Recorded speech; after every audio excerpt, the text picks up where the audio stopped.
আমরা আমাদের বিয়ের মতো করে আমাদের অ্যানিভার্সারি মানে বিবাহ বার্ষিকীটা সেলিব্রেট করতে চাই।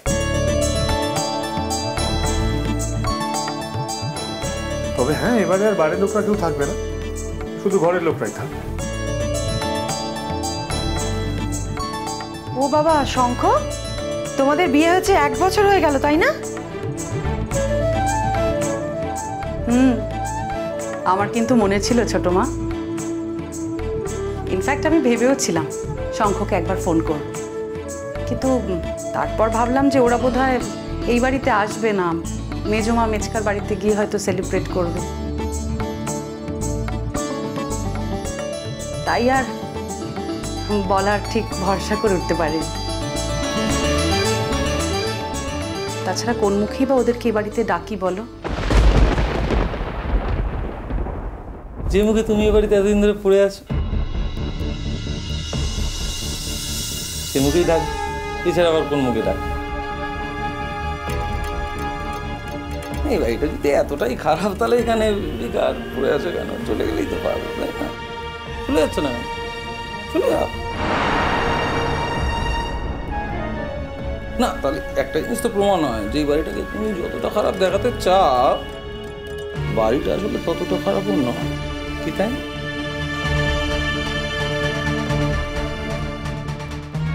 আসলে আমার উপায় নেই ছোটকা, তাই আমি আছি। মোহরের তো উপায় আছে, ও থাকতে যাবে কেন? ওর সঙ্গে তোর বর আছে। তুমি তোমার বরকে ধরে রাখতে পারোনি, এতে আমাদের কি দোষ? হ্যাঁ মা, নিজের বরকে আমি ধরে রাখতে পারিনি, কারণ আমার বিয়ের আগে থেকেই আমার বর অন্য একজনের কাছে ধরা পড়ে গিয়েছিল। সেটা তো আপনিও জানেন মা, আমিও জানি। শুধু শুধু কথা বাড়িয়ে কি লাভ বলুন তো? ছেড়ে দিন না, যা গেছে তা তো আমার গেছে মা, আপনাদের তো কোনো ক্ষতি বৃদ্ধি হয়নি।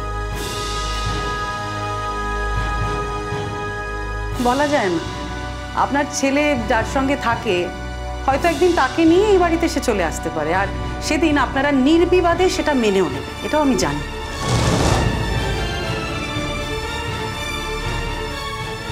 আমার প্রশ্ন একটাই মা, যদি তাই হবে তাহলে তাহলে আগে থেকেই কেন আপনি আপনার ছেলে যাকে পছন্দ করে তাকে মেনে নিলেন না?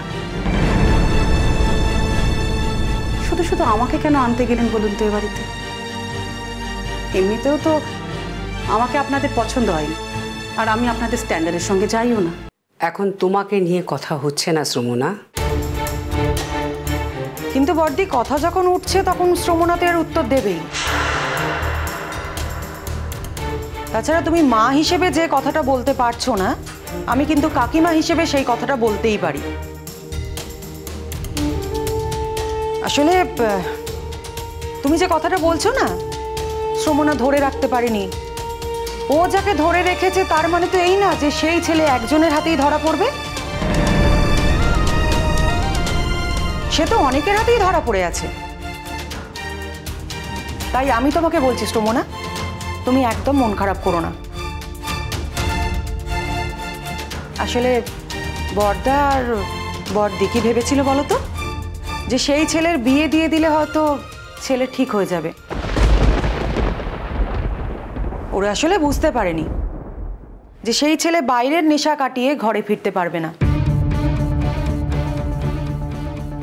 আমি তোমাকে বলি কি শ্রমণা, দেখো সেই ছেলে যদি তোমার জীবনে ফিরে আসতো, এরকমও তো হতে পারে যে তোমার জীবনে কোনো বিপর্যয় নিয়ে আসতো, আর তুমি কি পারতে ওকে ক্ষমা করতে?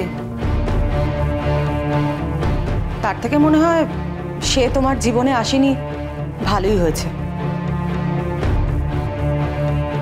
একবার ভেবে দেখো শ্রমণা, সে যদি তোমার জীবনে ফিরেও আসতো তাহলে কি তুমি তাকে মন থেকে মেনে নিতে পারতে?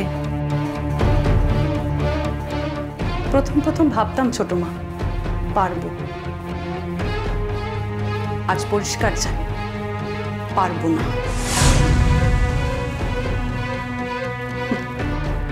এই শাখা সিঁদুর আর ভালো লাগে না এইভাবে সংসেজে থাকতে। থাকো কেন বৌদি ভাই? যে মানুষটা তোমাকে সম্মান করে না, যেই মানুষটা দিনের পর দিন তোমাকে অসম্মান করে এইভাবে থাকে, তার জন্য তোমার কিসের সম্মান?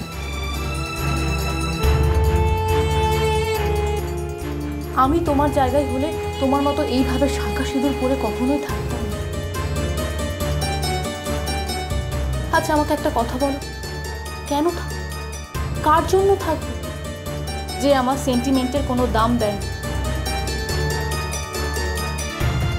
যে আমাকে সম্মান করে না, তার জন্য কিসের সম্মান? ঠিকই বলেছো মোহর, একদম ঠিক কথাই বলেছো, কিন্তু ওই যে সংস্কার, যেটা ঠিক ছাড়াতে পারেনি এখনো।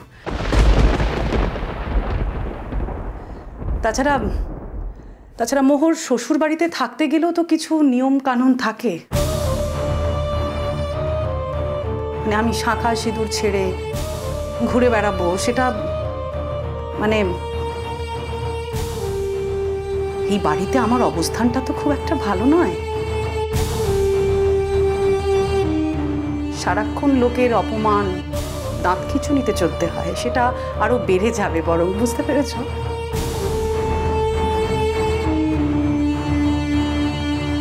তাই এই নিয়ম রক্ষার্থেই সিঁদুর, শাঁখা পলা, আর কিছু না।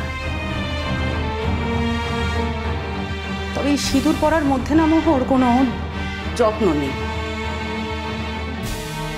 কোনো ভালোবাসাও নেই, কোনো আবেগও নেই, আছে শুধু অপমান।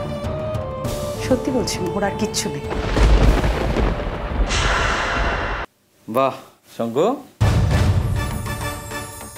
বিদ্রোহিনী বউ বাড়িতে ঢুকে বিদ্রোহ শুরু করে দিয়েছে। শিখি পড়িয়ে নিছিস নাকি? এক্স্যাক্টলি। না মানে ও একদিন কেন করেনি সেটাই ভেবে আমি অবাক হচ্ছি।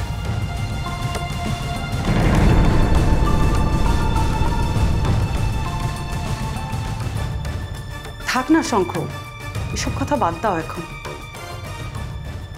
এসব কথার কখনো শেষ হবে না। এই শোনো, তোমাদের বিবাহ বার্ষিকীতে কিন্তু আমরা সবাই মিলে খুব আনন্দ করব বলে রাখলাম।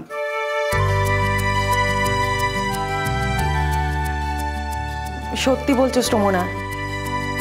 হ্যাঁ শঙ্খ, সেই তোমাদের বিয়ের পর তো আর সেইভাবে এই বাড়িতে কোনো অনুষ্ঠানই হয়নি। তোমাদের বিবাহ বার্ষিকীটা কিন্তু আমরা খুব ভালো করে এনজয় করব, কেমন? আচ্ছা বাইরের কি কোনো লোকই থাকবে না? হ্যালো হ্যালো হ্যালো, এক মিনিট। অঙ্কু, কদিন বাড়িতে ছিলি না, বাড়ির নিয়মকানুন সব বলে দিয়েছিস তো? এইসব প্ল্যান প্রোগ্রাম করার আগে বড়দাকে একটা পারমিশন নিতে হয়, মনে আছে? হ্যাঁ, তুমি আমার দায়িত্ববোধ কেন শেখাচ্ছ ছোটকা? না না মানে জেঠুমনি তো আমার কখনো বলেনি। বলেছে কি যে আমি রেসপন্সিবল? তাহলে তোমার এত মাথা ব্যথা কেন সেটা তো বুঝতে পারছি। তুমি এটা ভেবে নিচ্ছ কেন যে জেঠুমনি পারমিশন দেবেন না? না না না, আমি সেরকম কিছু বলতে চাইনি। আমি শুধু এটা বলতে চাইছিলাম যে তুই কাউকে কিছু না জানিয়ে, পর্দাকে কিছু না জানিয়ে হঠাৎ করে নিজেই সিদ্ধান্ত নিয়ে বলছিলাম।